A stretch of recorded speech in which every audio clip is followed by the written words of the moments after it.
Ang sa ano ma'am, sa dito sa face to face, I think I am not inclined to agree with you. I'm sorry, but mahirap. I cannot gamble on the health of the children. I hope you'd understand.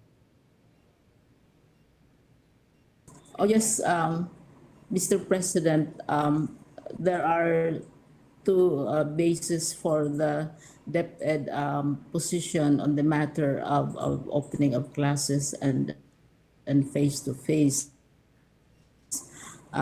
One, of course, which we consider very heavily is the impact on the economy, because education and the economy are closely linked.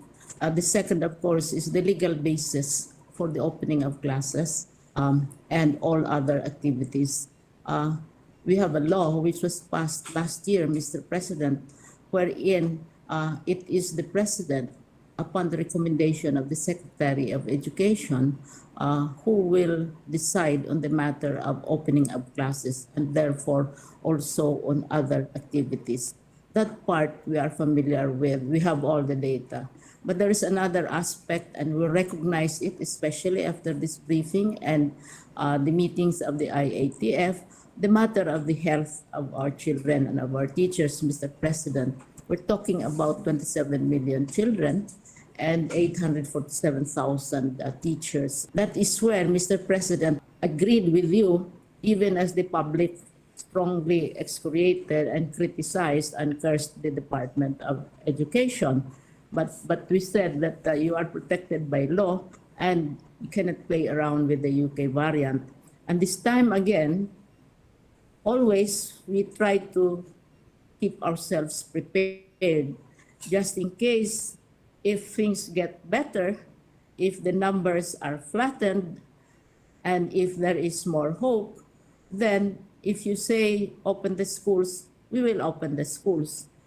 But considering the latest report a few minutes ago and last week, we would not in any way oppose vision of law. And secondly, the matter of health and the dangers that are posed to our 27 million children is not within our line of expertise. We cannot match the professional knowledge of the health people. And this is why we always say that we rely on the Department of Health and the wisdom of the President. So there is really no problem, Mr. President. I came hoping for support for our learning continuity program na maski 100 pilot. We identified actually, Mr. President, 1,900 schools which might qualify. We kept on bringing it down. Now we said maski 100. But listening to the briefing and listening to your decision, we don't have any reservations, because we all know the effect, and especially the idea, Mr. President, of having also our children vaccinated, because we are told that children are now more prone and perhaps are vulnerable, and we would not want to risk 27 million children and our teachers. And besides, we are part of the executive, and what the executive decides, we support and we cooperate, especially on a professional matter as this, Mr. President. So we are withdrawing our requests in the light of your decision, and we accept fully your decision, which is a very well-informed decision, if I may say so. Thank you. Thank you, Mr. President. Thank you, Secretary Briones.